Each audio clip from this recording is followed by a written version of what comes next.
दोनों एक ही कक्षा में पढ़ा करते थे। राम पढ़ने में बहुत ही होशियार था, पर उसका भाई पढ़ने से दूर भागता था। राम के जो दोस्त थे वो पढ़ने में अव्वल थे, और वही दूसरी तरफ श्याम के दोस्तों को पढ़ने में बिल्कुल दिलचस्पी नहीं थी। वो पढ़ाई से दूर भागते थे। ये सब देखने के बाद राम अपने भाई श्याम को कहते कि उसके दोस्तों से दूर रहने के लिए बोलता था, और लेकिन उसका भाई राम की बात नहीं सुनता और उसे कहते हैं कि आप अपना काम मतलब रखो। एक दिन बाद श्याम अपने भाई के साथ स्कूल जा रहा था। उसका भाई राम कक्षा में चला गया और अचानक श्याम के दोस्त आए और उसे कहने लगे कि आज हमारा दोस्त हरि का जन्मदिन है, इसलिए तुम स्कूल ना जाओ। पहले तो श्याम ने मना किया, किंतु दोस्तों के बार बोलने पर वह उसके साथ चला गया। धीरे धीरे श्याम को आदत हो गई। वो हर रोज ऐसा करना लगा। एक दिन बाद परीक्षा का परिणाम घोषित हुआ, जिसमें श्याम और उसके दोस्त फेल हो गए थे और उसका भाई राम प्रथम स्थान हासिल किया था। ये उसके माता पिता को बहुत खुशी हुई है और उन्होंने राम से गले से लगाया। उस पर लगे नारियल का पेड़ सुंदर होने पर बहुत गर्व था। उस सबसे ऊंचाई बैठने का भी उसे बहुत मान था।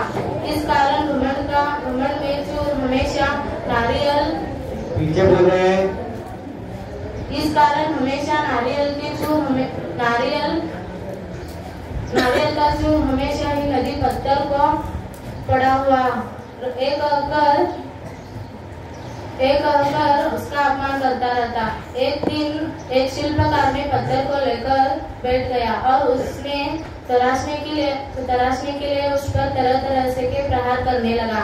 यह देख नारियल को और अधिक आनंद आ गया। उसने कहा, ए पत्थर, तेरी भी क्या जिंदगी है? पहले तो उस नदी में पड़ा रहकर इधर उधर टकराया करता था और बाहर आने पर मनुष्य के पैरों तले रौंदा जाता था, और आज तो हद ही हो गई। ए शिल्पी, तुझे हर तरफ से चोट मार रहा है और तू पड़ा देख रहा है। अरे, अपमान का भी सीमा होती है। कैसी तुच्छ जिंदगी जी रहा है। मुझे देख कितने शान से इस ऊंचे वृक्ष पर बैठती हूँ। पत्थर ने उनकी बातों पर ध्यान ही नहीं दी। नारियल रोज हर तरफ से उसका पत्थर को अपमान करता रहता। कुछ दिन बाद नगर में पहुंच गया। पूरे नगर में घूमने के बाद वह खाली हाथ आश्रम में लौट आया और आते ही गुरु द्रोणाचार्य से बोला, गुरुवर, मैंने बहुत ढूंढा लेकिन मुझे एक भी अच्छा इंसान दिखाई नहीं दिया। इसके बाद गुरु द्रोणाचार्य ने युधिष्ठिर को बुलाया और उससे कहा, अब तुम नगर में जाओ और पूरे नगर में से किसी एक बुरे इंसान को खोजकर उसे यहाँ लेकर आओ। दुर्योधन नगर में पहुंच गए।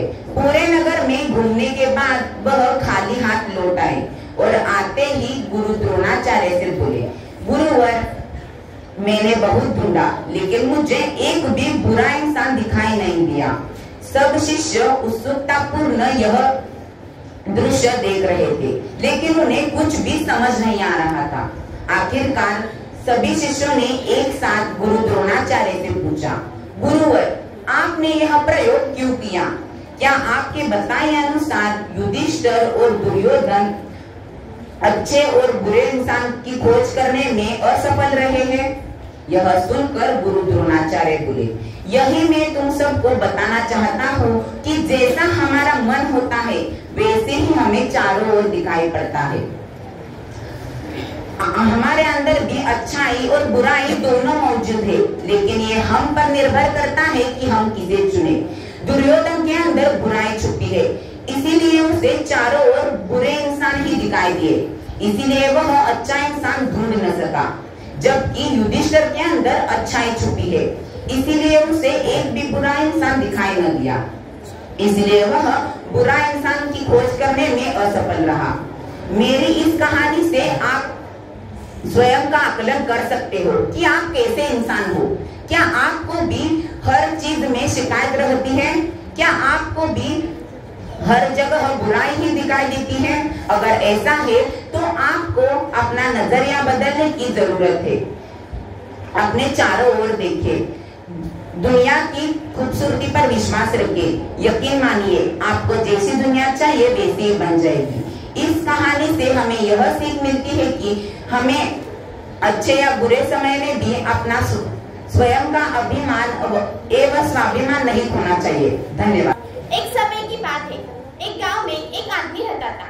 उसके घर के पीछे एक बहुत बड़ा जंगल था, जहां रोज वो आदमी जाता था। उसके मन भरने तक वहाँ बैठता था और घर वापस आता था। उसका बच्चा ये सब रोज देखता था, लेकिन एक दिन उसके बच्चे के मन में यह सवाल आया कि मेरे पिताजी रोज कहाँ जाते हैं। तो अगले ही दिन उसने अपने पिताजी का हाथ थामा और उसके साथ चलने का फैसला लिया। उसके पिताजी ने उसे बहुत समझाया, देखो बेटा, यह रास्ता बहुत ही चौड़ा है, तुमसे चला नहीं जाएगा। तो उस लड़के ने रट लगाई। उसके पिताजी ने उसे लेकर जाने का फैसला लिया और रास्ते में जाते वक्त उन्हें एक बहुत ही बड़ा पत्थर दिखा। उसके पिताजी को यह मालूम था कि यह पत्थर यहाँ आएगा, क्योंकि वह रोज इस रास्ते से आते जाते थे।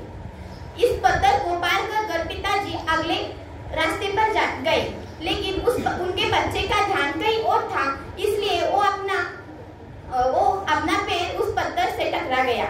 उसने जोर से चिल्लाया, आ! उसे वही आवाज फिर से सुनाई दी। वो घबरा गया और अपने पिताजी का हाथ कस के पकड़ा।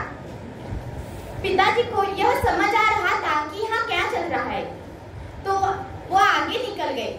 उस बच्चे के मन में यही सवाल चल रहा था, कोई तो है जो हमारा पीछा कर रहा है और मेरी मजाक उड़ा रहा है। उसने आगे जाकर बोला, कौन हो तुम? उसे फिर से वही आवाज सुनाई दी। उसके पिताजी हंसे और उसका हाथ पकड़कर यही उसी रास्ते से सीधे चले गए।